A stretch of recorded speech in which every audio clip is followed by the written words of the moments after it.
Tu pries, tu jeûnes, tu cries à Dieu, et pourtant rien ne change. Laisse-moi te dire une vérité que beaucoup ignorent. Tu combats peut-être, mais sans révélation. Et quand tu combats sans révélation, tu te fatigues dans le vide. Ce message n'est pas pour tout le monde, il est pour ceux qui veulent vaincre autrement. Parce que dans ce temps, Dieu cherche des hommes et des femmes qui ne frappent plus au hasard, mais qui combattent avec la lumière de sa révélation. Abonnez-vous, aimez et partagez afin d'apporter l'évangile de Jésus-Christ aux nations.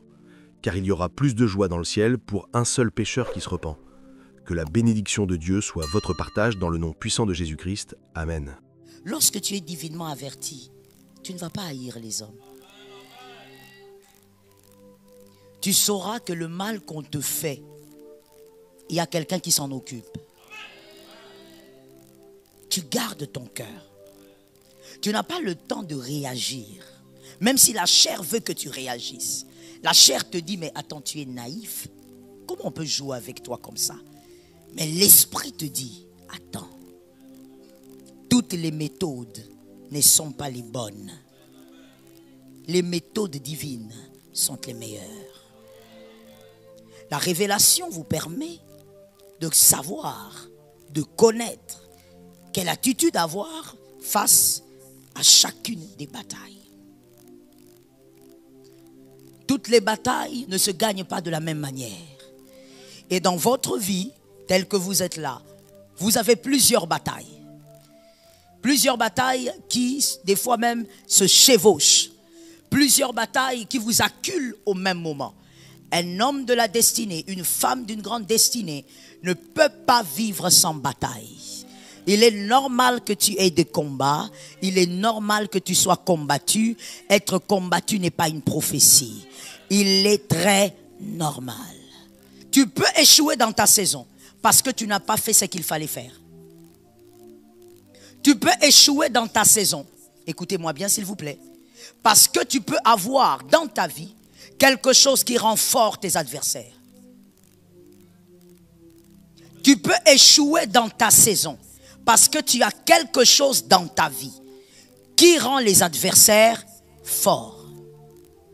Sans l'instruction de Dieu, tu ne pourras pas t'en débarrasser. On peut être appelé vaillant et mourir comme un médiocre. Mourir comme un homme faible. La révélation te permet de savoir qu'est-ce que tu dois débarrasser dans ta saison pour que tu sois un vaillant héros véritable. Il y a des choses que Dieu te dira. Débarrasse-toi de ça. Sépare-toi de ça pour que ta réussite soit possible. Si tu ne sais pas entendre Dieu, tu vas vivre avec Lot et la promesse d'Isaac ne va pas se fixer. La révélation est essentielle pour les enfants de Dieu parce que elle vous évite d'avancer dans l'erreur. La révélation est essentielle pour les enfants de Dieu parce que premièrement, elle vous évite d'avancer dans l'erreur. Que cela n'arrive pas au nom de Jésus. En ce mois d'octobre, n'avance pas dans l'erreur. Il est très facile d'avancer dans l'erreur. Très facile.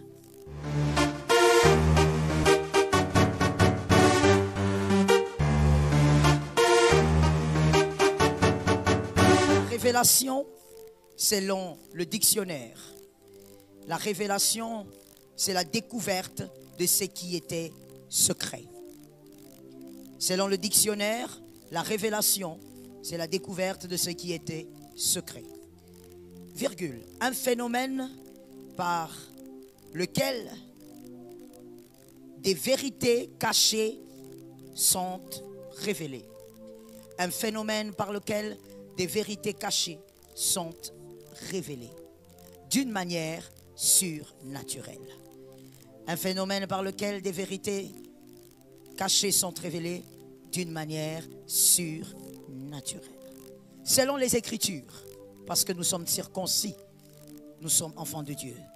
Selon les Écritures, c'est-à-dire selon la parole de Dieu, la révélation et la communication de Dieu à l'humanité. J'espère que tout le monde écrit, sauf personne. Ce n'est pas un lieu de distraction. Merci.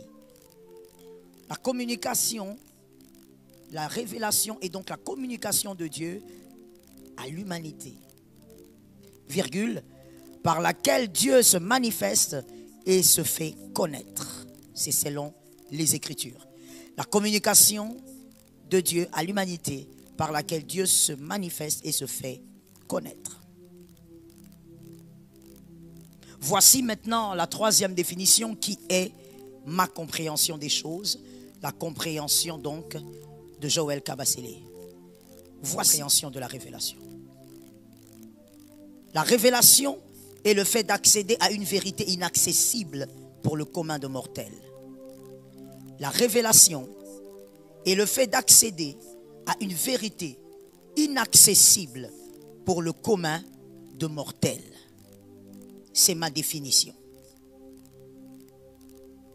Lorsque Dieu révèle, parce qu'il y a deux entités qui révèlent, il y a Dieu et le diable. Dieu révèle pour la bénédiction. On résume la révélation de Dieu par la bénédiction. À chaque fois qu'il veut te révéler, il t'a béni. Il veut te bénir. Le diable révèle pour la destruction.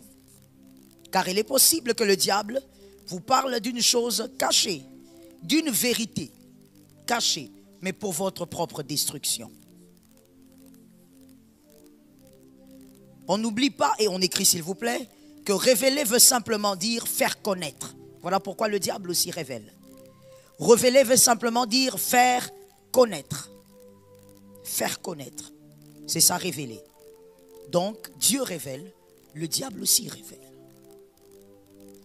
En quoi la révélation divine, puisque c'est ce qui nous concerne en tant que circoncis, en quoi la révélation divine est essentielle pour les circoncis?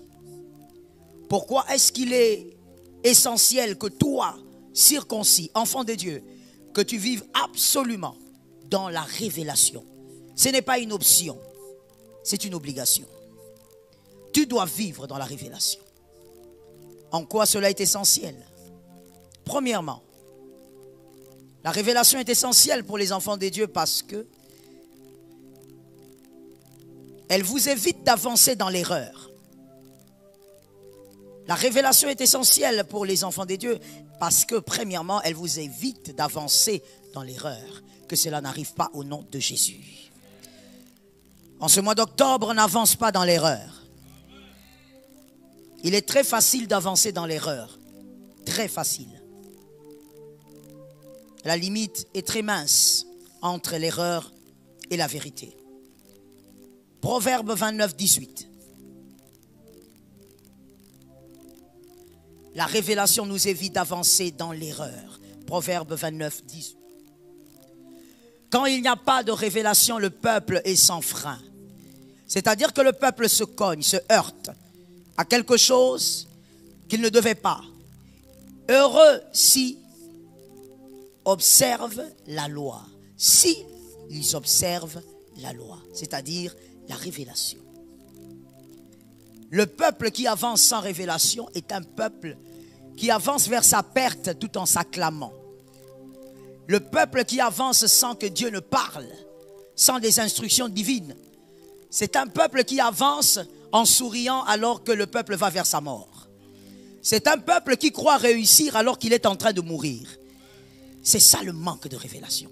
C'est ça, être sans frein. Tu souris, tu crois que tu réussis, mais tu es en train de mourir. Une année encore et tu vas constater ta mort. 2 ans encore et tu vas constater que tu étais dans la bêtise la plus totale. Le peuple sans frein est celui qui avance en croyant qu'il fait bien parce qu'il a de bons résultats, alors qu'on peut avoir de bons résultats et échouer. Je reprends cela pour celui qui dormait et pour qu'un homme intelligent cogite. On peut avoir de bons résultats dans une saison, mais en train d'échouer. Les bons résultats ne veulent pas dire que vous réussissez. Parce que n'oubliez pas que les bons résultats dépendent de beaucoup de choses. J'ai déjà enseigné ici les principes du cosmos. Lorsque vous s'aimez, forcément vous allez récolter. Qui que vous soyez, même le plus grand occultiste est soumis à cette loi. Tu peux voir donc la récolte et penser que tu réussis alors que tu ne réussis pas. La terre a seulement obéi à un principe. Mais toi, tu es en train d'échouer. La révélation doit te sortir de l'échec. Dis à ton frère, la révélation. Je n'ai pas dit parle à la chaise. S'il te plaît, dis à ton frère, la révélation. Le frein, c'est la capacité d'entendre Dieu et de savoir qu'on est sur un mauvais terrain. On est dans un mauvais couloir. On prend un mauvais chemin. On a besoin de la révélation. Que Jésus nous délivre du mal. Être dans l'erreur, de manière très brève, je veux dire ceci. Vous faites le mal en croyant faire le bien. Vous allez trop vite en croyant avoir un rythme normal. Vous êtes en retard, mais vous pensez que cela est très normal et que ça arrive à tout le monde. Attention avec l'erreur. On a besoin de la révélation. On peut être dans l'erreur parce qu'on a fait une bonne chose avec les mauvaises personnes. On peut être dans l'erreur parce qu'on fait une bonne chose, mais avec les personnes non adéquates. L'erreur est quelque chose de très subtil. On a besoin de la révélation. La révélation est essentielle pour les circoncis, deuxièmement, parce qu'elle accorde la sagesse. L'homme intelligent va loin, l'homme sage pérennise ses résultats. L'homme intelligent va loin, l'homme sage pérennise ses résultats. La révélation accorde la sagesse. Celui qui est au courant de certaines choses ne tombe pas dans certains pièges. Je prie qu'en ce mois d'octobre, Dieu t'accorde un esprit de révélation. De toutes les manières, c'est l'esprit qui plane sur cette assemblée. Si toi, tu ne le vis pas, c'est que tu n'es pas connecté à cette assemblée. C'est l'esprit qui plane sur cette assemblée, car c'est la prophétie du mois. Je répète la phrase. Celui qui est au courant de certaines choses ne tombe pas dans certains pièges. Jérémie 4, 22. Vous êtes au courant de certaines choses, comme je l'ai dit dans ma définition à moi. C'est connaître, c'est que le commun de mortels n'arrive pas à accéder. Tout le monde ne sait pas, mais toi tu sais. Et comme tu sais, tu ne tombes pas dans certains pièges. On ne comprend pas pourquoi toi tu ne tombes pas, c'est simplement parce que tu sais. Tu es divinement averti. Jérémie 4, 22 dit, certainement mon peuple est fou, que Dieu nous en délivre. Dieu regarde le peuple d'aujourd'hui et il dit, ce peuple est fou. Il ne me connaît pas. Connaître Dieu, ce n'est pas citer le nom de Jésus. Connaître Dieu, ce n'est pas d'être dans une église depuis 20 ans. Connaître Dieu, ce n'est pas d'être pasteur, diacre ancien. Connaître Dieu, c'est la pénétration de ce qu'il est. C'est aller en profondeur avec celui que vous avez rencontré. Si vous vivez avec quelqu'un, mon père biologique me disait toujours, Joël, vivre avec quelqu'un, c'est le connaître. Si tu ne peux pas connaître quelqu'un, ne vis pas avec. Je l'ai retenu jusqu'aujourd'hui et je l'ai aussi enseigné à mes enfants. Tu ne peux pas vivre avec quelqu'un sans le connaître. Vaut mieux ne pas vivre avec. La Bible dit, il ne me connaît pas. Ce sont des enfants insensés. On parle de ce siècle. Ce peuple, ce siècle. Dépourvu d'intelligence. Oui, tu te crois intelligent, mais tu ne l'es pas. Tu penses, comme je l'ai dit toujours, qu'agencer des phrases en français te rend intelligent. Mais non. Tu es en train de tomber là où les hommes plus simples que toi ne sont pas tombés. Pourquoi tu tombes malgré tout ton français? Parce que tu n'es pas divinement averti. Tu dois être divinement averti. Ils sont habiles pour faire le mal. Oui, quand il s'agit du mal, tu as l'intelligence. L'apôtre appelle ça l'intelligence du mal. Il y a des gens comme ça. Même dans la vie, il n'est pas intelligent. Dans la sagesse, il n'est pas du tout sage. Mais dans le mal, il a l'intelligence du mal. Il fait le mal avec une si grande force, avec une finesse. Vous vous posez des questions. L'intelligence du mal existe. Et la Bible en parlait déjà à l'époque de Jérémie. Ils sont habiles pour faire le mal. Mais ils ne savent pas faire le bien. Faire le bien, ce matin en tant que circoncis, ce n'est pas ce que ton père, ta mère t'a appris. Dans les bonnes mœurs, c'est dans la bonne éducation. Faire le bien. Car tu peux faire le bien que ton père t'a appris, mais en ce temps-là, ce n'est pas le bien que Dieu veut te voir faire. Le bien de Dieu n'est pas forcément ton bien. C'est-à-dire, n'est pas la chose que toi tu appelles bonne. Tu peux dire que ceci est bien, mais est-ce que pour Dieu c'est aussi bien? L'Écriture dit, ils ne savent pas faire le bien. Ce qui m'intéresse, moi, c'est faire. C'est pas trop bien, c'est pas trop le mot bien, c'est plutôt le mot faire. L'incapacité de produire le bien. Il y a des gens qui connaissent le bien, mais qui sont incapables de produire le bien.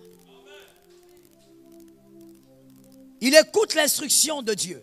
Dieu a parlé, divinement averti, mais il est incapable d'obéir à ce qu'il a entendu. Dieu a dit, vends tout ce que tu as et va le donner à l'orphelinat. Il a entendu, mais il est incapable de faire ce que Dieu a dit. Nous sommes dans un siècle où les circoncis, certains, sont dans l'incapacité de faire le bien. Pourquoi dans l'incapacité de faire le bien? Le Saint-Esprit n'a pas pris toute la place. Comme on l'a dit, je crois, au dernier culte du mois passé, ils sont encore contrôlés par leur propre chair, maîtres de leur propre vie. Tant que tu seras maître de ta vie, tu ne sauras pas faire le bien. Car une écriture te jugera. Le bien que toi tu vas crier, Dieu considère cela comme des bassesses, comme de la boue, comme une vaste distraction. Même quand tu vas aider les veuves, le fais-tu pour elles ou pour toi? Lorsqu'on est dans l'incapacité de faire le bien, même le bien qu'on croit faire, on le fait pour soi. On ne le fait pas pour ces gens-là. Tu donnes aux orphelins, mais en réalité, ce n'est pas pour les orphelins que tu le fais. Tu le fais pour ton orgueil, incapable de faire le bien. Que la semence de la capacité à faire le bien te pénètre au nom de Jésus. Que ça soit en toi au nom de Jésus. Par la puissance de la parole de Dieu, la parole, elle est transformatrice. Qu'elle t'atteigne au nom puissant de Jésus. 3. Il est essentiel d'être révélé pour cette troisième raison. Elle vous fait gagner le temps. Juge 25. Non, Juge 7, 25. Juge 7, 25. Elle vous fait gagner le temps. Car oui, il y a plusieurs facteurs qui permettent à ce qu'un circoncis gagne le temps. Et parmi ces facteurs, il y a la révélation. Être divinement averti. Connaître les choses par le Saint-Esprit. C'est que tout le monde ne sait pas, mais toi tu l'as capté. Ainsi je dis toujours dans un culte, ne t'occupe de personne. C'est pourquoi les enfants sont à l'école du dimanche. C'est pour qu'eux aussi se concentrent sur leur Jésus. Et que tu te focalises sur ce que tu dois entendre. Que tu prennes la portion que tu dois recevoir. Ça te fait gagner le temps. Cette écriture, c'est l'histoire. Donnez-moi un Juge 6. C'est l'histoire de Gédéon. Juge 6, 25. Dans la même nuit, l'Éternel dit à Gédéon, prends le jeune taureau. J'aimerais que tu m'entendes bien avec ton esprit et avec ton âme. Dans la même nuit, l'Éternel dit à Gédéon, prends le jeune taureau de ton père et un second taureau de 7 ans. Renverse l'autel de Baal qui est à ton père. Parce que le père de Gédéon, pour toi qui ne lis pas la Bible, le père de Gédéon était le prêtre de Baal. Il adorait cet esprit, ce démon qu'on appelle Baal, le descendeur de feu. C'est la signification. Et donc, il était prêtre de Baal, le père biologique de Gédéon. Il avait tout un autel qu'il avait élevé pour Baal en Israël. Et Dieu vient choisir le fils d'un homme comme ça, pour dire, voici ce que tu vas faire pour vaincre les Madians. Les Madians vous ont traumatisé depuis 7 ans. Vous êtes assujettis. Mais voici la stratégie. Tu es un vaillant héros. Tu vas vaincre. Mais tu n'iras pas vaincre seulement avec la force. Même si l'ange lui avait dit, va avec la force. Malgré ça, il vient d'abord faire intervenir cette écriture. Il vient donner cette instruction. Quelqu'un m'a dit, je dois être divinement averti. Que la vie et la mort soient pour toi, et c'est au pouvoir de ta langue. Il lui dit, et abat les pieux sacrés qui est au-dessus. Je n'ai pas eu le temps de vous présenter cette image de Baal qui était une statue qu'on avait posée dans un temple et on avait mis un pieu sur sa tête. C'est tout cela est symbolique, ça veut dire des choses que je ne vais pas expliquer maintenant ça va me prendre du temps. Et Dieu dit, va dans le temple de ton père, que ton père a élevé. Avant d'aller vaincre, toi le vaillant héros, avant que moi, l'Éternel, le Tout-Puissant, je t'accompagne dans la victoire, tu vas d'abord apporter ces offrandes et ensuite tu vas aller écrouler la statue de Baal. Et il lui dit, tu vas aller la nuit. Je suis ton Dieu, je suis tout puissant. Je peux te délivrer de toute cette armée, mais ne va pas les affronter. Ne va pas la journée. Le maître en stratégie, c'est Dieu. Voilà pourquoi je prie qu'un circoncis reçoive l'onction de la sagesse. Le don de la sagesse. Un circoncis doit être sage. Dieu lui-même navigue dans la sagesse. Il est tout puissant. Il pouvait délivrer Gédéon du père de Gédéon et de tous les prêtres de Baal. Mais il lui dit, ne va pas combattre la journée, on va te voir. Va la nuit, quand tout le monde dort. C'est là que toi tu vas détruire la statue. Après l'avoir détruite, tu vas venir avec ses offrandes. Et moi, je serai avec toi. Lorsqu'on est divinement averti, ça nous fait gagner le temps. Si Gédéon était allé sans instruction, il se serait peut-être battu pendant des jours pour gagner ce que Dieu pouvait lui donner en un seul jour. Et c'est ma prière pour toi. Que tu avertis pour que tu gagnes le temps. Ce que les autres peuvent avoir dans 40 ans, que tu puisses l'avoir dans une matinée. Ce que les autres ont cherché pendant 5 ans, que toi tu puisses l'avoir dans une semaine. Parce que tu es divinement averti. Let me talk to you. Divinement averti, selon cette écriture, veut aussi dire, c'est que Dieu voulait dire de manière tacite, que tu peux échouer dans ta saison. Parce qu'avant tout ça, il a été appelé vaillant, c'est-à-dire que c'était sa saison. C'était sa saison. Tu peux échouer dans ta saison parce que tu n'as pas fait ce qu'il fallait faire. Tu peux échouer dans ta saison, écoutez-moi bien s'il vous plaît, parce que tu peux avoir dans ta vie quelque chose qui rend fort tes adversaires. Tu peux échouer dans ta saison parce que tu as quelque chose dans ta vie qui rend les adversaires forts. Sans l'instruction de Dieu, tu ne pourras pas t'en débarrasser. Gédéon devait vaincre, mais en Israël, il y avait quelque chose qui rendait puissants les ennemis. C'était l'autel de Baal. Il fallait détruire l'autel de Baal pour que le vaillant héros soit vaillant héros. Sinon, tu seras appelé, mais tu mourras comme un médiocre. On peut être appelé vaillant et mourir comme un médiocre. Mourir comme un homme faible. La révélation te permet de savoir qu'est-ce que tu dois débarrasser dans ta saison pour que tu sois un vaillant héros véritable. Il y a des choses que Dieu te dira. Débarrasse-toi de ça. Sépare-toi de ça pour que ta réussite soit possible. Si tu ne sais pas entendre Dieu, tu vas vivre avec Lot et la promesse d'Isaac ne va pas se fixer. Lot est ton neveu, mais à un moment donné, tu dois écouter Dieu. Il y a des bonnes séparations pour des belles victoires.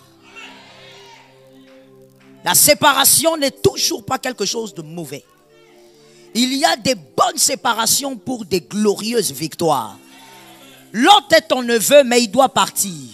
S'il part, l'Éternel te donnera exactement à quel moment il agira dans ta vie. Mais tu dois être divinement averti. Que ça ne soit pas une séparation émotionnelle, mais plutôt une révélation. Dieu doit te dire, c'est le moment. Si Dieu te parle, Dieu t'a gracié. Je l'ai toujours dit. Même lorsque Dieu te dit, on veut te tuer dans 2 mois, il t'a gracié. Celui qui entend Dieu a reçu la grâce. Il est donc important de comprendre, selon cette écriture, que beaucoup de gens ne passent pas par une nouvelle étape parce qu'ils n'ont pas compris qu'il fallait agir. Gédéon devait passer par une nouvelle étape, mais il n'y a pas de nouvelle étape sans action. Mais cette action doit être une action divine. Ça doit venir de Dieu. Il est le vaillant héros. Tu as reçu beaucoup de promesses. Peut-être même l'année passée, cette année. Les choses ne sont pas encore accomplies parce que tu as des choses à faire. Tu ne dois pas les faire par toi-même. Tu dois écouter l'Esprit de Dieu. Aide-moi à dire à ton âme, je dois obéir au Saint-Esprit. Lorsque tu es divinement averti, tu ne vas pas haïr les hommes. Tu sauras que le mal qu'on te fait, il y a quelqu'un qui s'en occupe. Tu gardes ton cœur. Tu n'as pas le temps de réagir.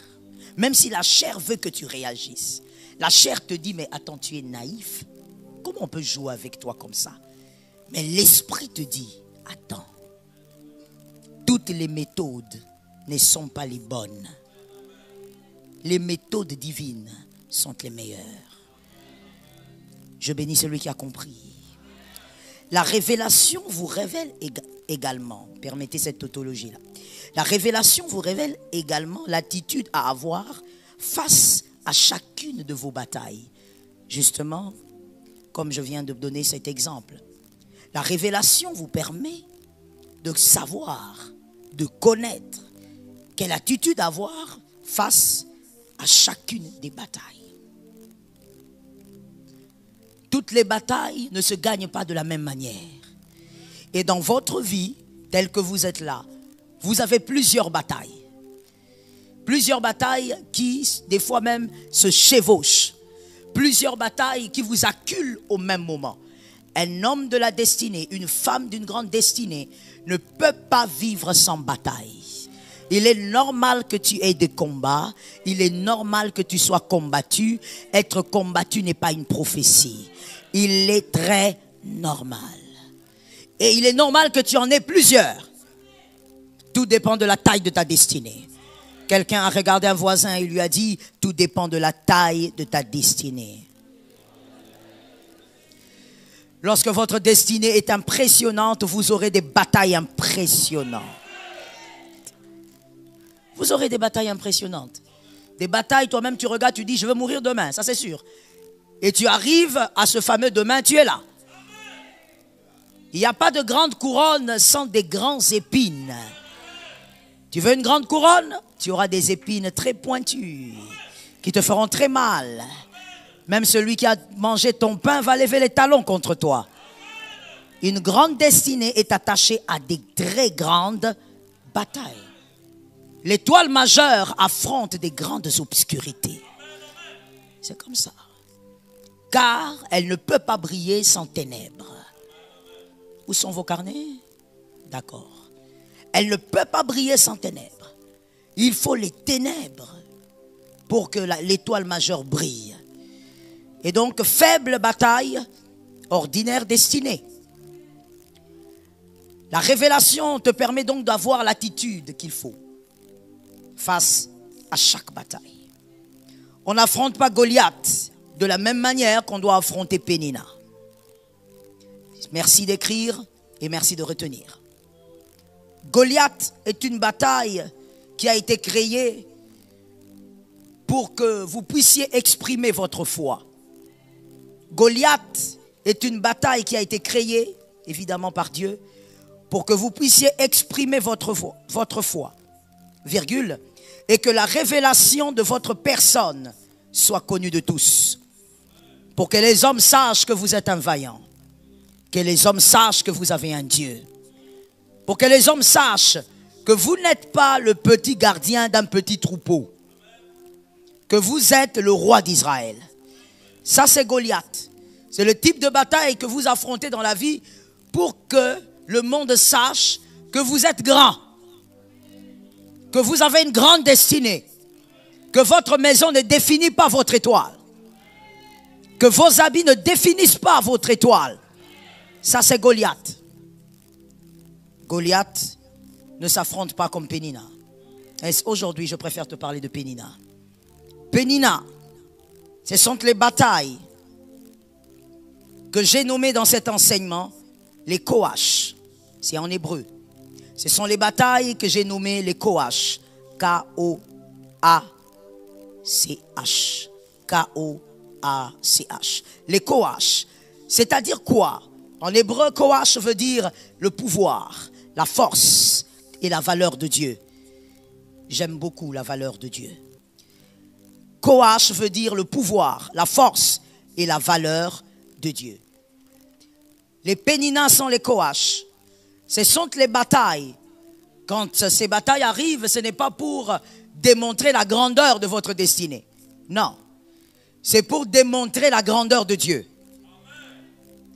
Il y a une très grande nuance à faire entre Goliath et Koach et Pénina. Le Koach, Pénina, c'est pour démontrer la valeur de Dieu. Quand ça vous arrive, c'est pour démontrer aux hommes la valeur de Dieu. Quelle valeur Dieu a? C'est pour démontrer la force de Dieu. Ce n'est pas pour démontrer votre force à vous. Ce n'est pas pour que les femmes vous chantent vous, comme avec Goliath. C'est pour que les hommes chantent Dieu. Quand Goliath tombe, Dieu s'organise pour qu'on te chante toi. C'est ton nom qui est cité dans toute la famille. C'est ton nom qui est célébré. Mais quand il s'agit de Koach, Pénina, on ne parle pas de toi, tu disparais, on parle de Dieu. Est-ce que quelqu'un m'a capté? Et donc, on prend l'écriture, 1 Samuel 1, 6 à 10. 1 Samuel 1, 6 à 10.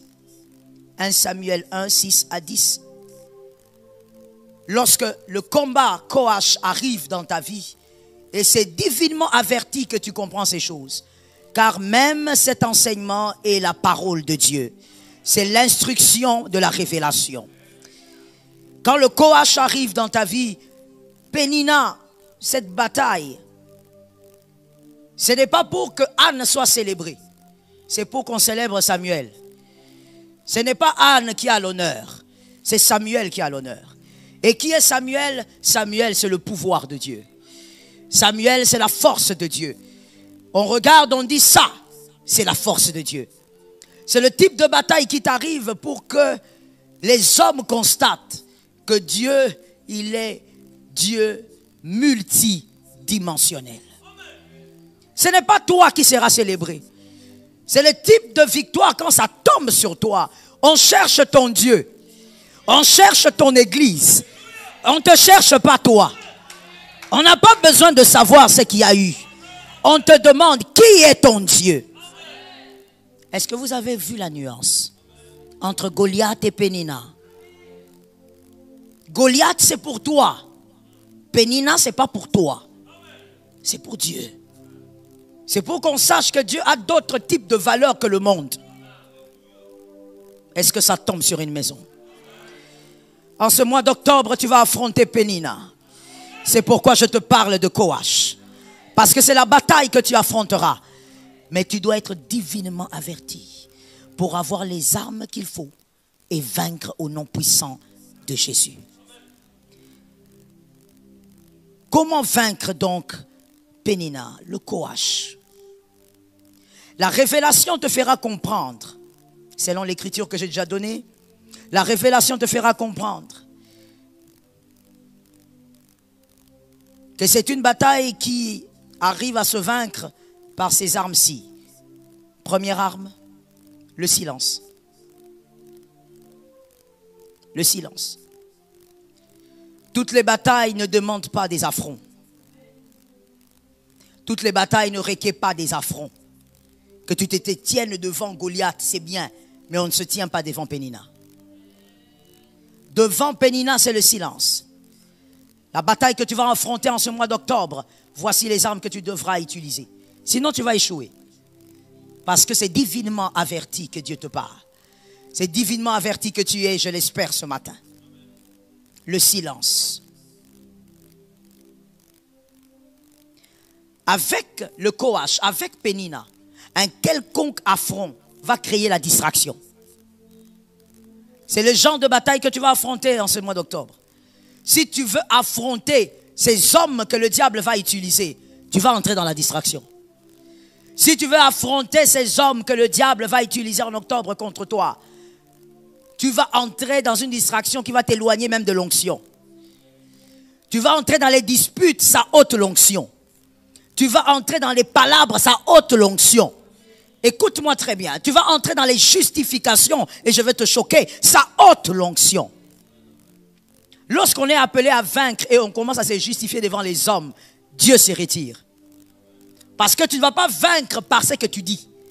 Tu vas vaincre par l'Éternel. Et l'Éternel ne se justifie pas. Dieu ne se justifie pas. Est-ce que quelqu'un m'entend? Le silence te permettra de vivre. J'espère que tu écris. Le silence te permettra de vivre également ton brisement pendant la bataille. Puisque c'est la gloire qui doit revenir à Dieu, il faut que toi tu disparaisses. Dieu va te briser alors que tu es dans la bataille, mais Dieu te brise encore. Le silence crée le brisement. On t'accule, on te reproche des choses, on détruit ta réputation comme Pénina, mais tu gardes silence. Parce que Dieu veut te briser. Lorsque la gloire va venir, elle ne sera pas pour toi. Et donc tu dois subir toutes ces choses en silence. Quelqu'un a dit à son frère, on doit apprendre à être silencieux.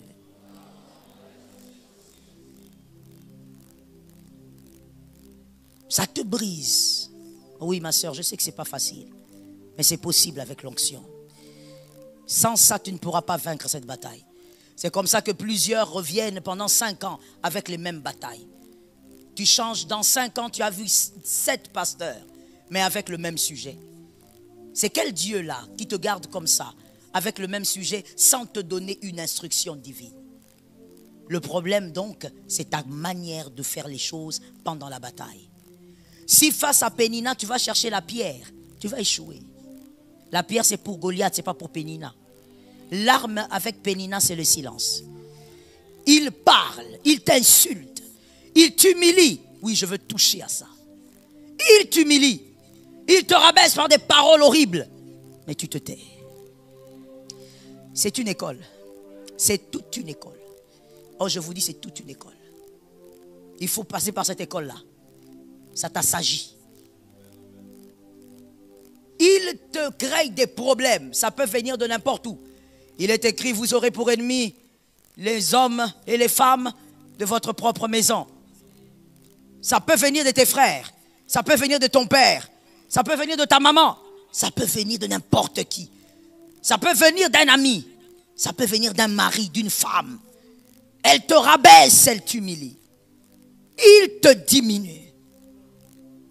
Le diable l'utilise pour que tu aies l'impression que tu ne vaux rien.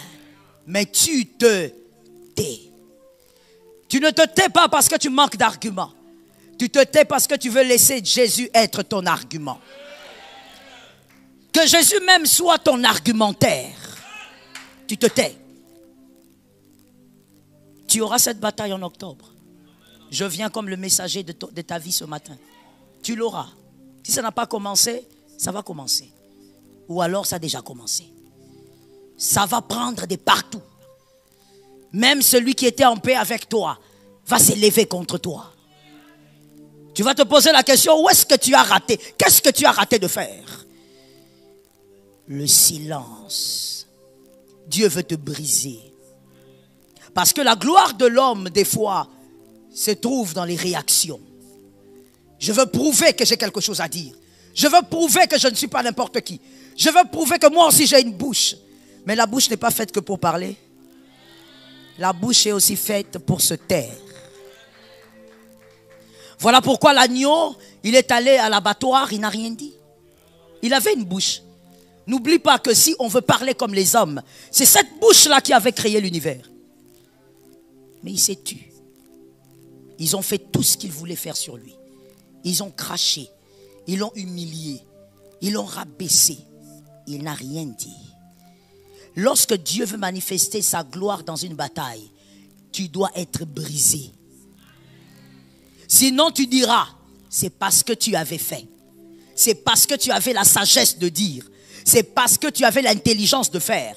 Or, Pénina, ce n'est pas toi qui es visibilisé. C'est Samuel. Samuel, c'est ce que Dieu est capable de faire. C'est la puissance de Dieu. Il va te briser dans cette bataille. J'ai entendu plusieurs fois certaines personnes dire, mais déjà j'ai des problèmes, le Seigneur vient encore me briser. Oui, il va te briser pour que la gloire revienne à lui seul. Est-ce que c'est un message pour quelqu'un? Est-ce que c'est un message pour quelqu'un? Il va te briser. Toi qui es tout le temps en train de parler à chaque fois que les gens parlent. Les gens n'ont même pas encore commencé. Mon frère, tu sais, tu parles beaucoup, mais les gens ne t'ont jamais touché. Est-ce que les gens t'ont déjà touché? Est-ce que les gens ont déjà touché à ta réputation? Est-ce que les gens ont déjà touché à ta vie? Regarde un voisin, dis-lui, on va se battre avec le silence. Dis à un autre, parce qu'il faut toujours changer de voisin, on ne sait jamais.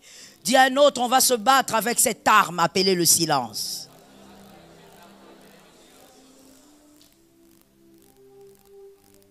Dans un monde bizarre comme aujourd'hui, où le monde entier est devenu un petit village, à cause du réseau, des réseaux. Le pasteur Joël Kabasele, on lui a même donné un ex qu'elle ne connaît pas. Qu'elle ne connaît pas. Mais on a dit, c'est mon ex. Même lui, là où il est étonné.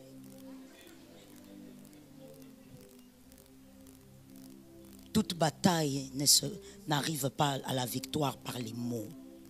Le silence. C'est une école. Tu te tais. Avoir raison ne veut pas dire parler. Surtout vous qui êtes mariés. Vous croyez, quand vous êtes mariés, vous croyez que le diable va vous combattre où? Il va vous combattre au travail? Pas toujours. Il va faire ce qu'il a fait en Éden. Il va venir dans le couple. Il ne faut pas oublier ça. Il a horreur du mariage. Il déteste tout ce que Dieu a institué. Il faut apprendre aussi dans le mariage parce que c'est là aussi il y a une très grande bataille. On a du mal à se taire. Des fois, il faut apprendre à se taire. On a raison. Ça ne veut pas dire qu'on ignore qu'on a raison. Il y a des gens comme ça qui pensent que quand on se tait, c'est qu'on ignore qu'on a raison. On sait qu'on a raison. Mais on a choisi une arme par révélation. Le silence. Vous savez, lorsque vous êtes attaqué par Pénina et que vous gardez silence, Pénina va finir par manquer d'arguments.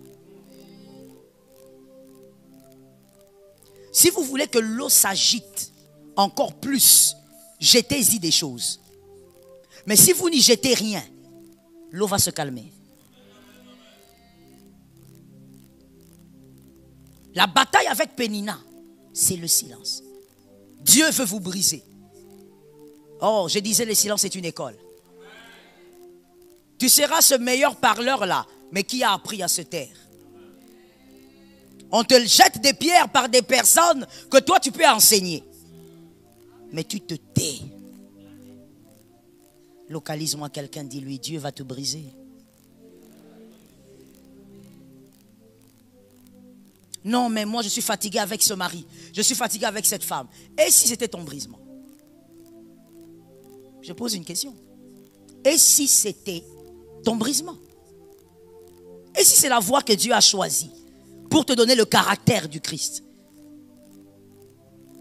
Arrête d'aller te plaindre. Et si c'était ton brisement? Dieu ne se fait pas célébrer au travers d'une personne qui n'a pas été brisée. Parce que lorsque Dieu voudra qu'on célèbre Samuel, toi tu vas parler de toi. Toi tu seras là en train de dire, hey, vous savez, j'ai attendu pendant des années. On ne parle pas de toi. Dieu ne veut pas te célébrer toi. Dieu veut célébrer Samuel. Sa puissance et son pouvoir. Mais quand tu n'es pas brisé, tu vas vouloir qu'on te voie toi. Qu'on te célèbre toi. Voilà pourquoi il y a des gens, oh mon Dieu, est-ce que je peux parler au Congolais? Est-ce que je peux parler au Quinois? Je n'ai pas entendu. Est-ce que je peux parler au Quinois? Il y a des Quinois, parce que je crois qu'il y a d'autres qui ne sont pas comme ça. Il y a des Quinois, lorsque il n'est pas honoré, juste un peu, c'est pendant des mois qu'il va parler de cette erreur-là. J'étais arrivé, on ne m'a pas salué avec respect. Monsieur, comment on vous salue avec respect? Ça se passe comment? Qu'est-ce qu'on doit faire? On doit dormir à terre? Qu'est-ce qu'on doit faire? Non, j'étais là, moi je suis quand même pasteur, on m'a pas... Qu'est-ce que tu veux? Pasteur veut dire berger. Tu es l'esclave de Jésus. Tu veux quoi? Non, je n'ai pas été honoré. Quel honneur tu veux? Si les hommes t'honorent et que Dieu ne t'honore pas, ça n'a aucun sens. C'est de la boue, de la bêtise, c'est n'importe quoi. Qu'est-ce que Dieu lui pense de toi? Pourquoi tu cherches l'honneur des hommes? Tu ne sais pas que les hommes sont changeants? D'ailleurs, changeant, je suis allé loin. L'homme peut t'honorer en face et donner le dos, te détruire. À la minute. N'as-tu pas grandi? Il y a seulement l'âge qui a évolué, mais tu es resté à un niveau. Jusqu'à cet âge, tu penses vraiment que c'est que l'être humain peut te présenter comme honneur. C'est toujours sincère. Non. Il peut venir, il étale même des pagnes sur toi. Mais pendant qu'il étale, il te maudit. Pendant qu'il étale, il maudit tes enfants. Pendant qu'il étale, il dit, moi je l'ai connue, elle a fait des avortements quand elle avait 15 ans. Il peut monter toute une histoire contre toi qui n'a jamais existé. Pendant qu'il est en train de t'étaler les vêtements. Mais toi, jusqu'à aujourd'hui, tu es addict à l'honneur des hommes. Tu n'as pas compris la vie. Cherche l'honneur de Dieu. Si Dieu t'honore, alors là, tu te sens honoré. Si Dieu t'agrée, tu te sens honoré. Si Dieu est avec toi, alléluia. David a dit, pourvu que l'Éternel soit avec nous. Si l'Éternel est avec toi, sens-toi honoré. I praise the name of Jesus. Si l'Éternel est avec toi, même si les hommes grands de ce monde veulent te clouer, l'Éternel t'en sortira. Que l'Éternel soit seulement avec toi. You need Jesus. You don't need human beings. You need Jesus. Jusqu'aujourd'hui. Oh non, pourquoi il ne m'a pas vu? Moi, quand je marche, j'aime qu'on me laisse l'espace. Qu'est-ce que tu racontes? Qu'est-ce que tu racontes? On a vu des gardes du corps s'élever contre les personnes qu'il gardait. Il a été tué par son propre garde du corps. On a vu ça dans l'histoire de l'humanité. Toi, tu racontes quoi? Quelqu'un qui est avec toi, qui, soi-disant, doit veiller sur toi. Il te voit manger, habillé. Mais c'est celui-là qui te met le poison. Toi, maintenant, tu parles de quoi? Ne sais-tu pas qu'un homme peut être à 0 mètre de toi, mais il prie pour que tu meurs. Il médite pour que tu chutes. J'ai toujours dit, et monsieur, j'en suis convaincu à 1000%. La proximité ne vient rien dire. Non, moi je suis avec elle depuis 40 ans. Je t'ai déjà dit, ne dis pas ça. Le jour où j'apprends que tu as dit ça en mon nom, tu auras des problèmes. Ne me cite pas, fais tes choses. Oh, je suis avec le pasteur Joël, moi comme je suis là, vous venez d'arriver. J'ai dit.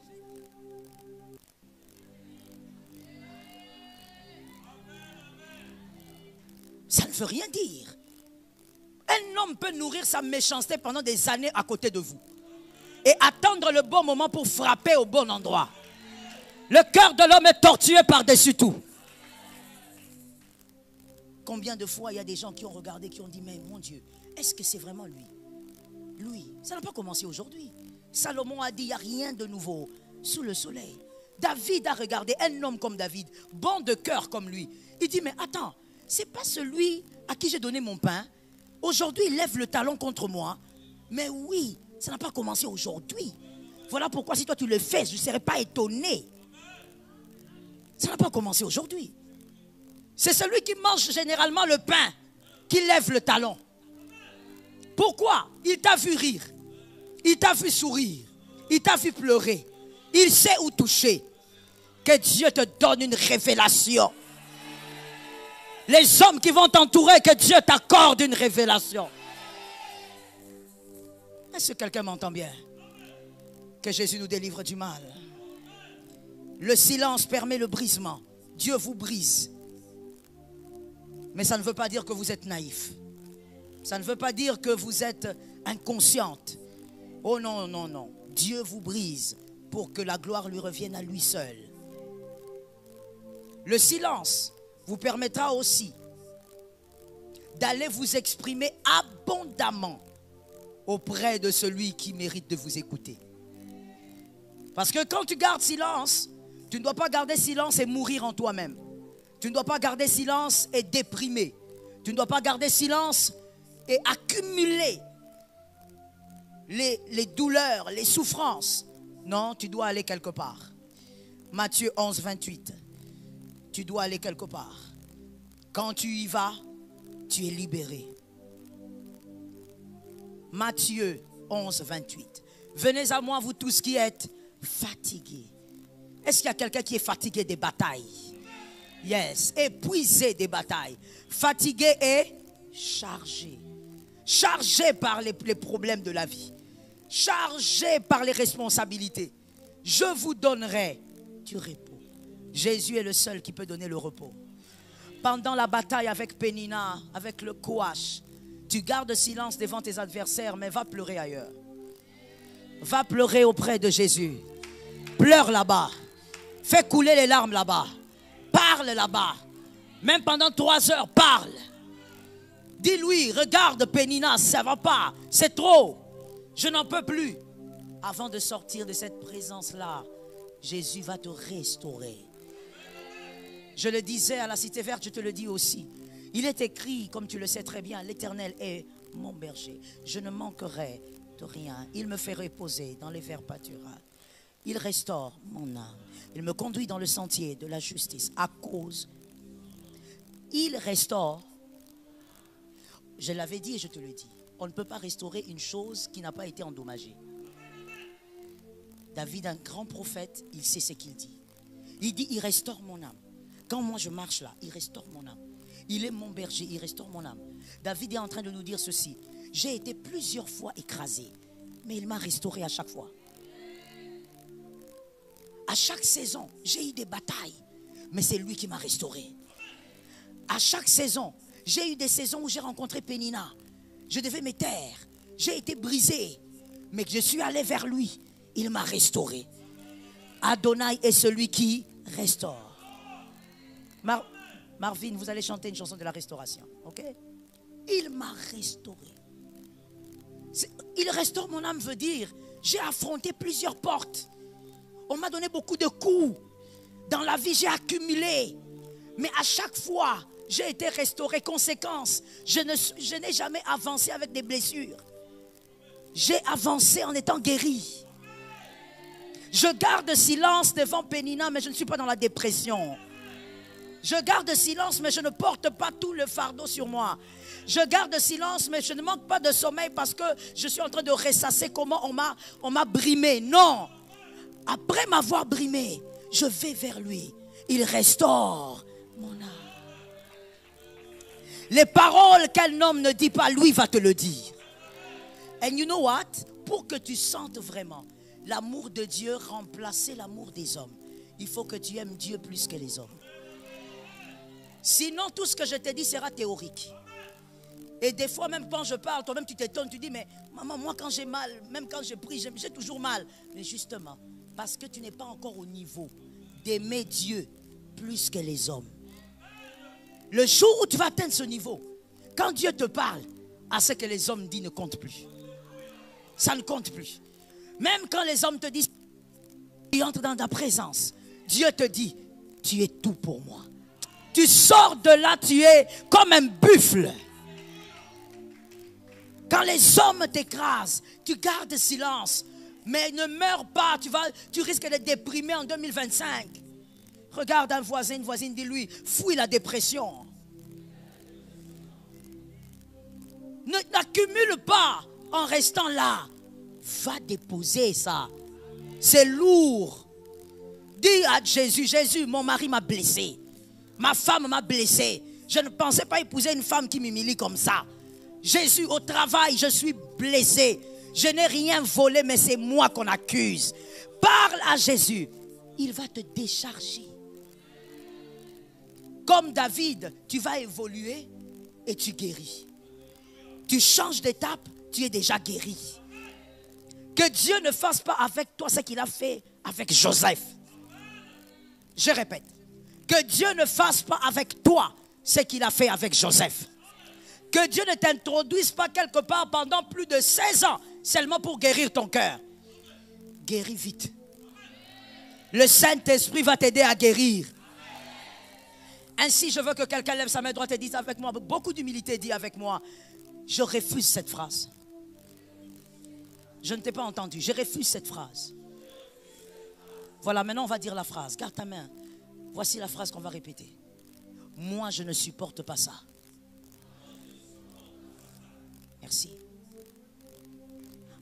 Attendez, n'acclamez pas encore. Écoutez, en tant que circoncis, vous devez être capable de tout supporter.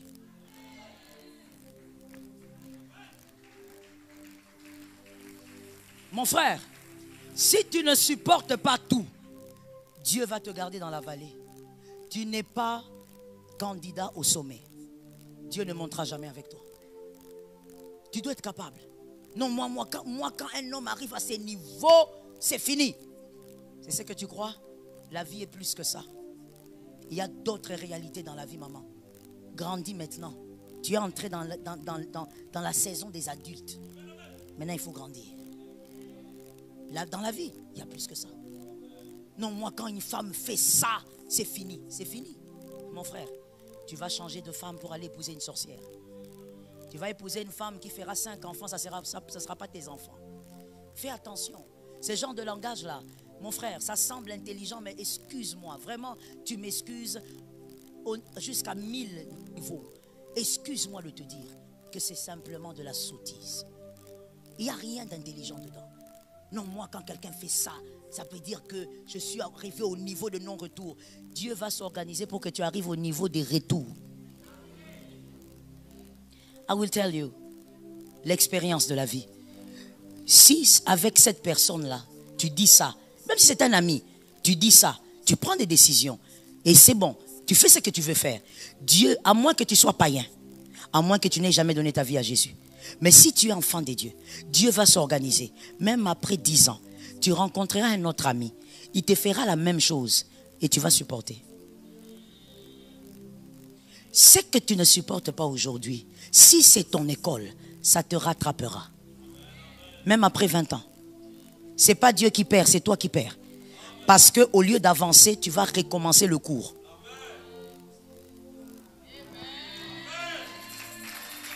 Les hommes intelligents ont compris. Avec Dieu, dans l'école de Dieu, tu ne vas rater aucun cours. Oh non, j'ai 49. Frère, tu vas récupérer ce cours-là. Oh non, moi j'ai 55. Tu vas récupérer jusqu'à ce que tu fasses 100%. Même après des années, ce que tu refusais de supporter quand tu étais jeune, tu vas supporter à ta vieillesse. Un enfant de Dieu ne doit pas avoir ces langages-là. Il n'y a rien d'intelligent dedans. Réfléchis simplement. Qu'est-ce que tu ne supportes pas? Voici ce que moi j'ai compris dans la vie. C'est qu'on dit, quand on dit, moi ça je ne supporte pas. La vérité, s'il vous plaît, je veux vraiment que l'on cogite avec les hommes intelligents. La vérité, ce n'est pas que tu ne supportes pas la chose. La vérité, c'est la personne qui est devant toi. Si la même chose est faite par ton frère, tu vas supporter. Si la même chose, c'est ton sang qui le fait, tu vas supporter. Même si tu te fâches, même si tu fais 2 jours, tu boudes, tu vas rentrer. Le problème donc, ce n'est pas la chose, c'est la personne qui l'a faite. Gagne le temps. Le cours dans l'école de Dieu en 2025, ne le zappe pas à cause de ton orgueil. Apprends, comprends et avance. Est-ce que quelqu'un m'entend bien? Entends, comprends. Listen. Il y a un missionnaire à l'époque. Il était dans l'église adventiste. Certains adventistes, s'ils vont suivre, ils vont se rappeler de ça. Moi, j'avais peut-être 11 ans. Je ne sais plus, quelque chose comme ça. C'était un missionnaire américain. Il était venu faire le travail de la mission, envoyé par la communauté. Et lorsqu'il est arrivé au terme de sa mission, il a décidé d'aller se détendre un peu dans un pays avec sa famille de 4 enfants. Ils étaient tout petits. Hein. Je crois qu'à l'époque, le cadet avait peut-être 8 ans. Je ne sais plus trop bien. Mais en tout cas, ils étaient à 4. Alors on a payé les billets, évidemment c'est la communauté qui paye le billet et tout ça. Ils sont allés dans un certain pays, se détendre un peu, prendre des vacances, parce qu'il était venu travailler ici au Congo. Pendant qu'il prenait ses vacances avec sa famille, un jour ils se sont dit on va à la plage. Ah oui, on va à la plage. L'enfant était très content. Ils sont allés à la plage. Et on ne sait plus ce qui s'est passé, parce que l'explication n'était même pas claire. Ce jour-là, il a perdu tous ses enfants. Ce jour-là, sa femme aussi a noyé. Le même jour, il a perdu toute sa famille. Dans la communauté, ça commençait à être des appels. Vous savez, à l'époque, il n'y avait pas les téléphones comme ça, donc c'était compliqué. La communauté était triste. On était vraiment en deuil et tout. Et lui, sans force, il décide de rentrer chez lui, aux États-Unis. Quand il rentre, il est tombé dans une dépression pratiquement sévère. Certains pasteurs sont allés le voir. Comme mon père était le représentant légal à l'époque de la communauté, il est allé en premier le voir, le consoler, tout ça. Et pendant que mon père et certains pasteurs étaient avec lui, il dit, le Seigneur m'a dit cette nuit, je dois rester seul. Vous tous, rentrez. Pour ceux qui viennent de l'Afrique, prenez même des hôtels, mais je dois rentrer seul, je dois rester seul. Et les autres pasteurs ont obéi quand c'est l'instruction divine, n'est-ce pas? Quand Dieu parle, personne ne discute. Il est resté seul, il est entré en prière, il s'est enfermé, il a prié toute la nuit. Et plus tard, voici ce qu'il va raconter. Cette nuit-là, le Christ vient dans sa chambre. Il pleurait abondamment. Il disait qu'il n'avait même pas la force de prier. Il ne faisait que pleurer. Il voit le Christ venir dans sa chambre et le Seigneur lui dit, l'appeler par son prénom. Par exemple, Jacques. Qu'est-ce qu'il y a? Il dit, qu'est-ce qu'il y a? J'ai perdu ma femme, mes enfants le même jour, comme ça, dans une détente. Tu me demandes qu'est-ce qu'il y a? Il lui dit, tu sais pourquoi j'ai tout pris? Parce que tu les as aimés plus que moi. Je ne t'ai pas envoyé sur terre pour aimer ta femme ou tes enfants plus que moi. Je t'ai envoyé pour gagner les âmes. Maintenant, tu vas gagner les âmes. Et le Christ est parti. C'est une histoire authentique. Si tu connais un adventiste qui a fait des années dedans, va poser la question. Et c'est comme ça que cet homme fait partie des hommes qui ont beaucoup écrit, même dans la communauté. Il a écrit beaucoup de livres. Il a fait encore plusieurs pays après ça. Et ce qui est extraordinaire, parce que quand j'ai donné le livre de Matthieu, je crois qu'il y a des gens qui n'ont pas compris, surtout quand vous êtes loin de Dieu, que vous n'êtes qu'un dimanchard, vous ne comprenez pas certaines choses. Que vraiment, quand on va vers Dieu, il nous décharge. Après cette révélation, cet homme n'est plus resté le même. La tristesse est partie. Il a commencé à servir Dieu en désordre et en ordre. Jusqu'à sa mort. Il ne s'est plus jamais remarié. Il est mort comme ça. Il a servi Dieu. Il a écrit beaucoup de livres. Beaucoup. Ça ne s'est pas passé à l'époque de Moïse. Ça s'est passé au 21e siècle ici. Dans notre ère. Jésus qui dit, c'est parce que toi, tu as aimé ce que je t'ai donné plus que moi. Non, mais on croyait que c'était les démons qui avaient pris la famille. Non. Jésus n'est pas un plaisantin. Le Christ n'est pas un passe-temps. C'est pas parce que chacun a son église, voilà, les autres sont catholiques, les autres sont ceci, bon, moi aussi, je dois. Non, non, non. Le Christ, c'est vraiment une réalité sérieuse. Que Jésus t'aide. Le silence. Lorsque vous êtes acculé par Pénina, il faut aller auprès du Créateur qu'affronter la créature. Il faut apprendre à le faire. Allez parler au Créateur au lieu d'affronter la créature. Tout ne s'affronte pas. Il y a des batailles où quand tu veux affronter, Pénina a l'air faible, mais si tu l'affrontes, tu vas perdre. Alors qu'elle a l'air fragile, elle a l'air faible. Tout ne s'affronte pas. Le silence dans la bataille te permettra d'écouter plus Dieu que les hommes. Tu vas beaucoup écouter Dieu, mon frère. Garde seulement silence, tu verras. Tu vas commencer à écouter Dieu que tu n'arrivais pas à écouter avant. À des moments, tu pries, tu dis, mais pourquoi Dieu ne me parle pas? Il te parle beaucoup. Seulement toi aussi, tu parles beaucoup. Dieu ne parle pas quand les hommes parlent. Garde silence, tu vas l'entendre parler. Vous savez, quand on parle par exemple de Moïse, en Égypte, lorsqu'on doit délivrer le peuple d'Israël, on a besoin de qui en réalité? Pour ceux qui ont bien lu cette histoire et qui ont bien fait l'école du dimanche. On a besoin de Moïse ou du bâton de Moïse? On a besoin de qui? De Moïse ou du bâton de Moïse?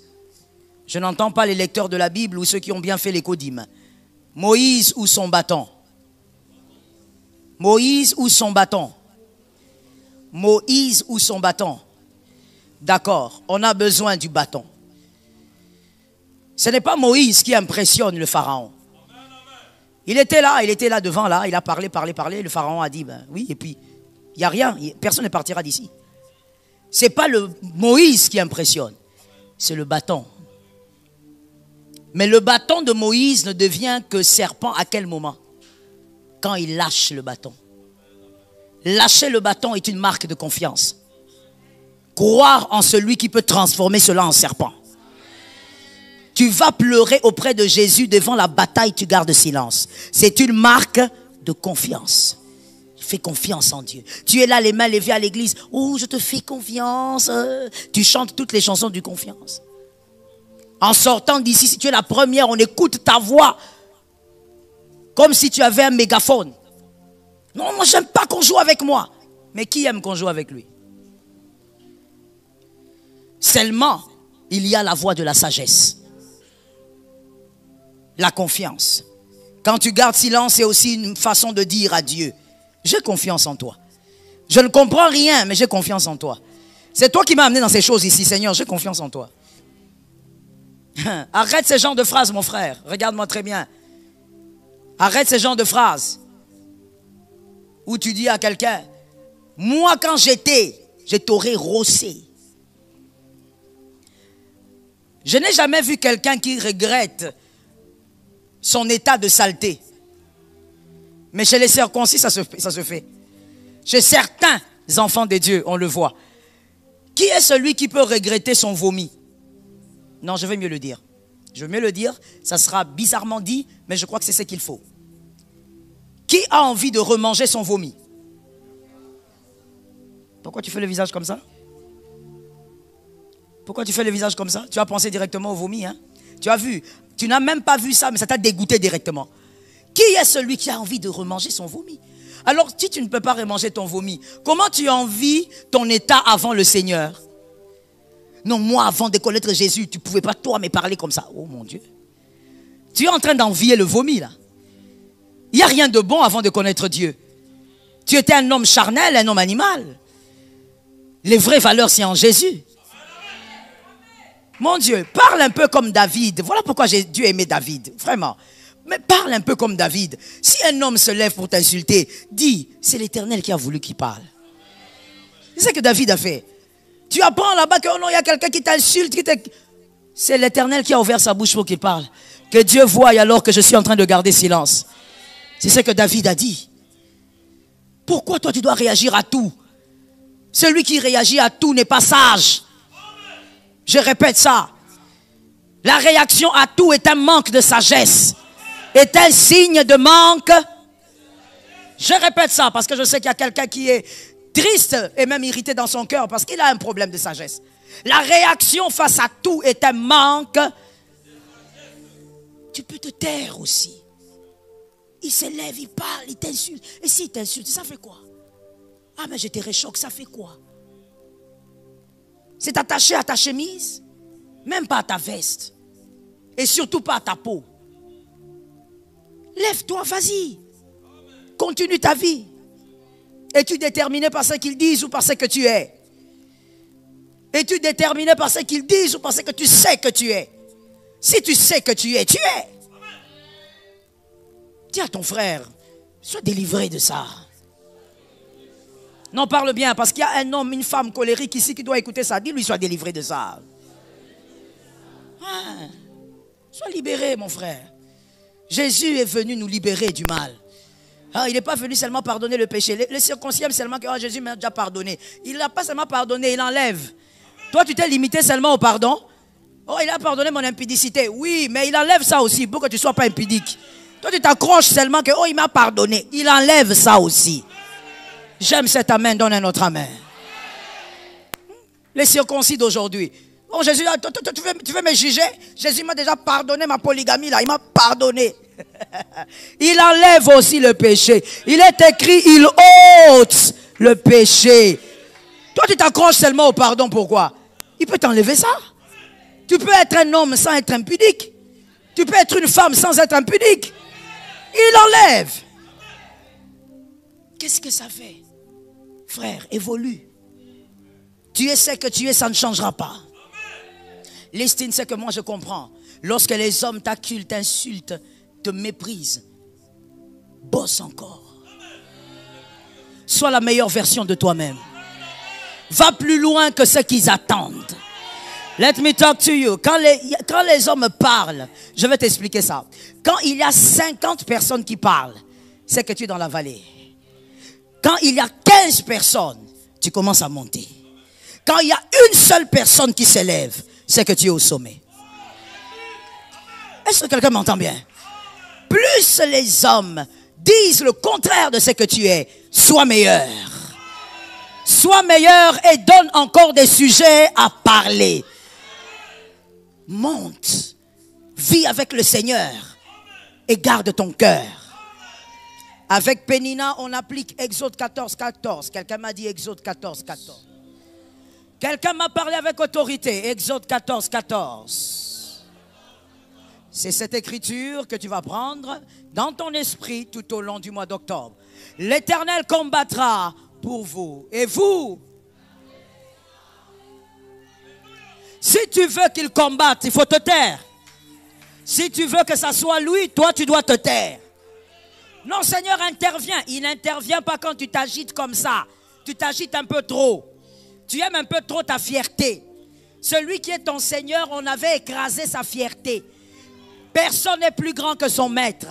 Maintenant, toi, pourquoi tu aimes trop ta fierté comme ça? C'est quand même moi, on ne peut pas me parler comme ça. Ah, Jésus, on a écrasé sa fierté.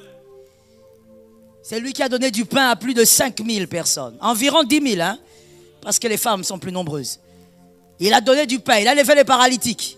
Il a fait parler de lui dans le temple. On a posé la question, qui t'a donné la vue? Qui t'a donné la vue? Comme ça, le Shabbat, comment tu vois? Il dit, je ne sais pas. Tout ce que je sais, c'est qu'il y a un gars que j'ai rencontré là. Il a dit que je vois. Jésus a fait parler de lui partout. Il vient le Shabbat, il dit à une femme, lève-toi, tu es aussi fille d'Abraham. Pourquoi tu souffres? Ah, je prends la parole du maître et j'ai dit, tu es aussi un fils de Dieu. Tu ne peux pas vivre comme ça. Tu es aussi un enfant de Dieu. Tu dois avoir la paix dans ce que tu fais. Tu es aussi un enfant de Dieu. Tu dois quand même être calme dans ce que tu fais. Tu es aussi un enfant de Dieu. Hein? Tu dois quand même avoir le shalom dans ce que tu fais. Tu es un enfant de Dieu. Christ vient, il dit à la femme, lève-toi. Courbée depuis plus de 17 ans. Elle se redresse. Elle dit, ah, où est partie la bosse? La bosse a disparu sans imposition des mains. Toi, pour que le miracle arrive, tu vas presser la poitrine de la femme là pour que les cancers partent. Depuis que tu as commencé, on se demande, tu pries pour le miracle ou tu fais un massage, ma mère. Depuis que tu as commencé. Et toi aussi, la femme en question, là, tu es là. Oh, l'onction n'a pas d'âge. L'onction n'a pas de tabou. On est en train de te presser pour faire partie des cancers. Comme si on t'a dit que c'est la main du pasteur qui a le miracle de disparition du cancer. Alors qu'il est écrit, par ses meurtrissures, nous sommes guéris. C'est Jésus qui guérit. C'est Jésus qui guérit. C'est Jésus qui guérit. C'est Jésus qui guérit. C'est Jésus qui guérit. C'est Jésus qui guérit. Il a fait lever cette femme. La femme s'est redressée. La femme a dit, mon Dieu, je suis redressée. Après autant d'années de souffrance, il m'a libéré. Il a fait parler de lui en ordre et en désordre. Mais le jour où il devait maintenant faire sa part de ça, se donner en sacrifice, il s'est tué. On a pris sa fierté, il s'est tué. Il savait que ce qu'on prend aujourd'hui, je récupère le double. Car il est écrit, à cause de cela, il lui a été donné un nom au-dessus de tout nom. À cause de l'obéissance jusqu'à la croix, il lui a été donné. Il y a toujours une récompense quand tu obéis à l'instruction. Quand tu obéis à l'instruction, tu obéis à la révélation divine, le silence dont le Seigneur te parle ce matin, tu auras une récompense. Tôt ou tard, Dieu te donnera le double de ce que tu as perdu. Il a reçu le nom au-dessus de tout nom. Aujourd'hui, aucun démon ne peut se tenir debout quand on invoque le nom de Jésus. Aujourd'hui, aucun démon, qu'il soit le roi de la mer, qu'il ait des couronnes, je ne sais comment, quand c'est le nom de Jésus qui est cité, la calebasse familiale qui est dans les eaux se brise par l'onction de Dieu. Même si on avait pris ton nom, on a mis sur un arbre et on a dit voilà, que ça reste sur l'arbre. Autant son nom est sur cet arbre, autant il va échouer. Quand tu cites le nom de Jésus, le nom disparaît de ce piège. Mais il est clair pourquoi il a reçu ce nom. Parce qu'il est allé à la mort en se soumettant. Il a accepté qu'on lui arrache toute sa fierté. La vie chrétienne n'est pas facile. Elle est très possible avec le Saint-Esprit. Gardez silence, il combattra. Merci. En ce mois d'octobre, il combattra. Ce n'est pas une bataille où tu dois commencer à envoyer le feu. Stop it, please. Ce n'est pas une bataille où tu dois commencer à déclarer au nom de Jésus, j'arrache, je récupère. Non. C'est une bataille où tu dois garder silence. Laisse le Seigneur faire son travail, il fait mieux que toi. Tu as l'impression que c'est long, mais c'est justement ça le brisement. Il prend son temps, pas parce qu'il est faible, pas parce qu'il ne peut pas faire ça maintenant, mais il doit te briser. Et tu as besoin du temps pour être brisé. Voilà. Tu dois être le modèle de tes enfants. Il faut que ton fils te regarde et dise, je veux être un enfant de Dieu à cause de ma mère. Je veux être un chrétien à cause de ma mère. Est-ce que monsieur, ton fils peut être fier de toi en tant que chrétien? Est-ce qu'il peut envier être chrétien à cause de toi? Ça doit arriver. Et pour ça, tu dois accepter le brisement. Donne ta fierté à Jésus. Puisque je ne peux pas dire, vends ta fierté. La fierté ne doit pas se vendre. Donne ta fierté à Jésus. Dis à Jésus, dans ces dossiers-là, vraiment, ce que je vis, c'est incroyable. Mais je prends ma fierté, je te la donne. C'est entre tes mains, j'ai confiance. Parce que ce que je vis, je n'aurais jamais cru que je pourrais vivre ça. Tu donnes à Jésus et tu comptes sur Dieu. Gardez. Qui combattra? Ça tombe sur ta maison. Garde silence, il combattra pour ta famille. Il combattra dans tes études. Finissons avec cette écriture que j'aime beaucoup. Apocalypse 19, 6. Ça nous donne la paix, ça nous rassure. Apocalypse 19, 6. Nous gardons silence et nous prenons toute notre espérance. Nous déposons notre espérance sur sa cuisse. Oui, nous déposons notre espérance où? Sur sa cuisse. Tu as du mal à le dire? Tu peux le dire. Nous déposons notre espérance sur sa cuisse. Parce que là, nous avons notre paix. Et j'entendis comme une voix d'une foule nombreuse. Vous êtes où? Vous m'avez donné quoi, s'il vous plaît? Apocalypse. Donnez-moi le 5. Jésus est un grand roi.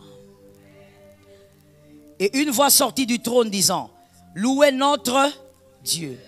Vous tous, c'est... Si tu es serviteur de Dieu, tu es concerné par cette écriture. Localise-moi quelqu'un, pose-lui la question, es-tu serviteur de Dieu? Si tu es serviteur de Dieu, tu es concerné par ça. Il parle à ses serviteurs. Vous savez pourquoi? Le serviteur obéit. Le serviteur n'est pas là pour douter, pour dire non, non, non, j'ai l'impression qu'on m'a abandonné. Un serviteur a son maître.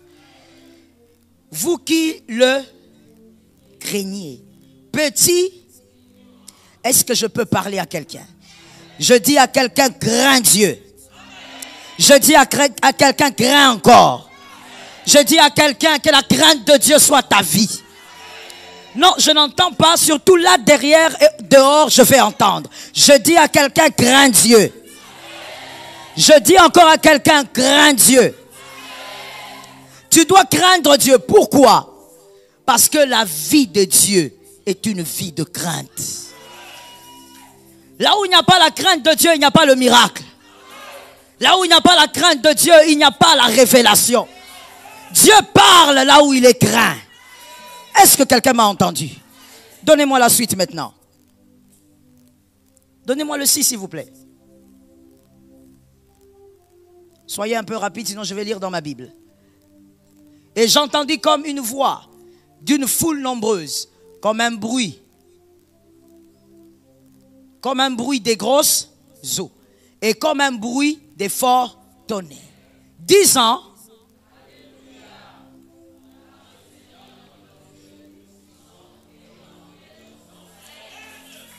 dans ta bataille, Dieu entre dans le règne. Lorsque la bataille est grande, c'est le règne de Dieu. Mon Dieu, est-ce que quelqu'un m'a entendu? Lorsque la bataille est grande, c'est le règne. Voilà pourquoi devant le feu, Shadrach, Meshach et Abednego, Dieu n'a pas dit n'entrez pas. Entrez dans le feu et qu'on sache que je suis votre Dieu. Ça tombe sur toi au nom de Jésus. Ça sera fort, mais on saura que tu es un Dieu. Ça sera dur, mais on saura que tu es un Dieu. Ça sera même insupportable, mais Jésus sera ton support. On saura que tu as un Dieu parce que ça sera difficile. Il sera le Dieu de tes batailles. Garde silence qu'on sache que Dieu parle mieux que toi. Localise-moi 3 personnes, dis-leur, tu gardes silence, Dieu parle mieux que toi. Parle à 3 personnes.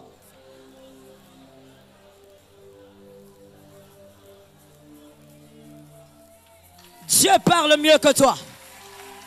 Dieu parle mieux que toi. Tu gardes silence. Quand la bataille est forte, c'est le règne de Dieu. Ah mon Dieu, j'entends quelque chose, je te le dis. Ce n'est pas terminé. Rien n'est terminé. La bataille est forte, mais ce n'est pas fini. C'est là que Dieu va s'exprimer.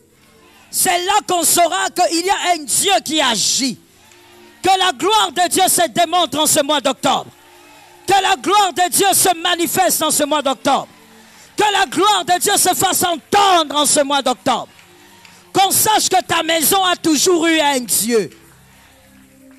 Localise-moi 5 personnes maintenant. Dis-leur, cette bataille annonce la venue de mon Dieu. Parle bien mon frère. Raima Shataya, Rabba Shakayama, Robo Sayama, Rema Shataya, Raima Saya, Rayebosha. En octobre, n'abandonne pas Dieu à cause des péninas. N'abandonne pas Dieu à cause de la pression. Non, écoute-moi bien. Il y a la pression, mais tu as déjà été pressé. Tu es conditionné à supporter la pression. Est-ce que les élus m'ont donné un amen? Amen. Si tu n'es pas concerné, ne me donne pas un amen. Amen. Si tu es concerné, tu me donnes un amen. Amen. Tu vas supporter la pression parce que tu as déjà été pressé. Amen. Tu vas supporter la pression. Dis avec moi, je viens de loin. Je viens de loin.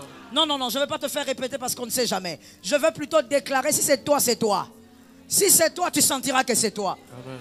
Tu viens de très loin. Amen. Tu as vécu beaucoup de choses. Amen. Tu as supporté beaucoup de combats. Amen. Cette bataille ne te tuera pas. Amen. Tu as déjà assez été pressé. Amen. Tu vas supporter la bataille. Amen. Tu vaincras cette affaire. Tu garderas silence. L'Éternel va te donner la victoire. Amen.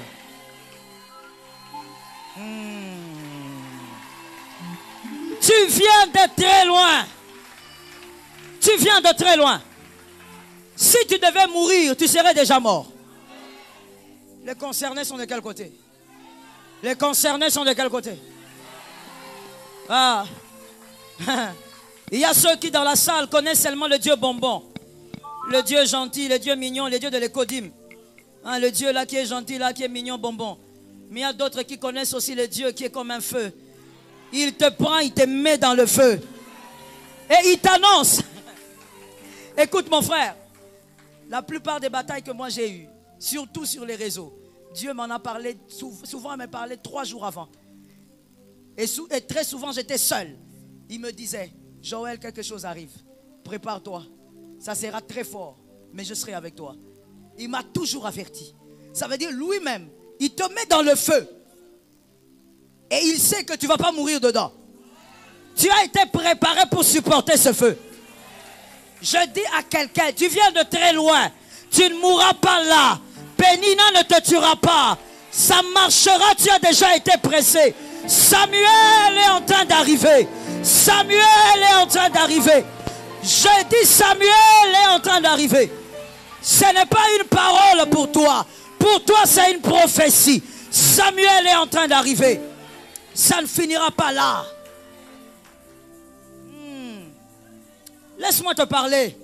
Est-ce que je peux te parler?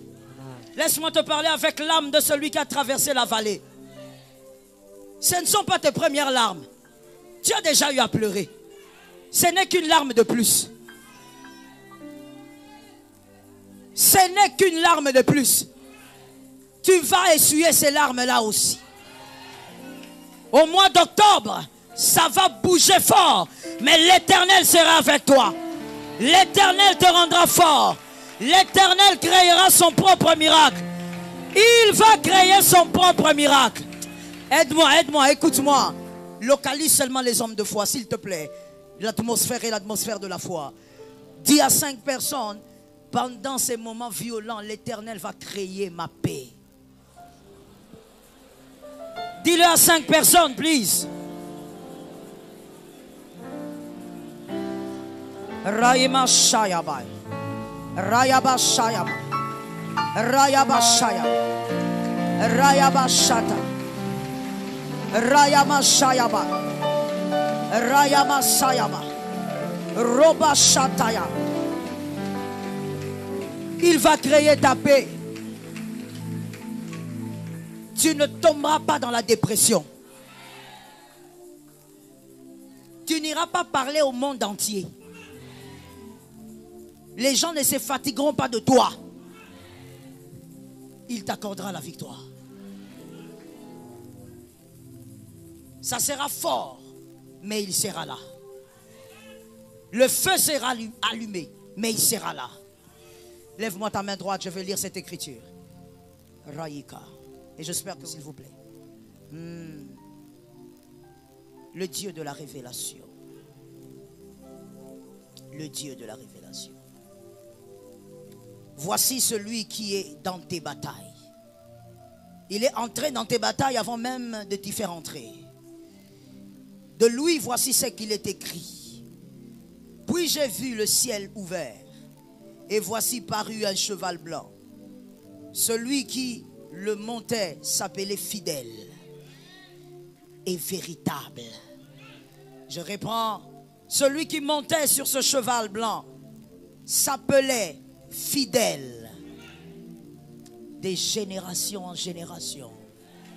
Il va faire crier sa fidélité. Dans cette bataille, il fera crier sa fidélité. Dans cette bataille, il fera parler sa fidélité. Tu sauras que ton silence a payé quelque chose de grand. Je prends le 13. Il était revêtu d'un vêtement teint de sang. Il a un vêtement teint de sang. Tant que l'épouse n'est pas avec lui, il a un vêtement teint de sang. Ce sang révèle qu'il te porte. Le châtiment qui nous donne la paix est tombé sur lui. S'ils veulent réclamer quelque chose, qu'ils aillent chez lui. Il a ton sang sur lui. S'ils veulent réclamer quoi que ce soit, qu'ils aillent chez lui. Tu n'es pas concerné par l'esprit de réclamation. Il est revêtu de sang. Shabaya. Marayaba. Son nom, la Bible donne son nom. Son nom est la parole de Dieu. Son nom est la parole de Dieu. Son nom est la parole de Dieu. Et il est écrit dans sa parole que votre cœur ne se trouble point. Croyez en Dieu et croyez en lui. Il y a demeure dans la maison de son Père. Si cela n'y était pas, il vous l'aurait dit. Il va vous préparer une place. Et lorsqu'il sera allé et qu'il reviendra, qu'il aura préparé une place, il reviendra vous prendre. Afin que là où il est, vous y soyez aussi. Ta main droite levée, je prophétise. Cette bataille ne va pas t'achever. Aujourd'hui, c'est moi qui parle sur ta vie. Cette bataille ne va pas te terminer. Tu ne perdras pas même un morceau de ta foi. Cette bataille ne va pas te monstrifier. Ah, tu as beaucoup été humilié, mais ton cœur ne doit pas être monstrifié. Cette bataille ne va pas te déformer. Tu es enfant de Dieu, donne-moi un amen. Donne-moi un amen. Cette bataille ne doit pas te déformer. Cette bataille ne doit pas t'avilir. Cette bataille ne doit pas détruire les valeurs du royaume. Cette bataille ne doit pas arracher la grâce que tu as en toi. Tu es ce que tu es par la grâce de Dieu. Tu es ce que tu es par la grâce de Dieu. Tu es une étoile majeure. Tu es une étoile brillante. Tu impacteras selon la volonté de Dieu. Rien ne changera dans ta vie. Tu seras humilié, mais rien ne changera. Tu seras rabaissé, mais rien ne changera. Tu seras diminué, mais rien ne changera. Je déclare et prophétise. Cette bataille ne t'échappe. Shalom bien-aimés dans le Seigneur Jésus-Christ. J'espère que vous avez aimé cette vidéo. Abonnez-vous et partagez pour porter l'évangile de Jésus-Christ aux nations, car il y aura plus de joie dans le ciel pour un seul pécheur qui se repent. Merci de faire partie de notre famille Wonderful Jésus-Christ.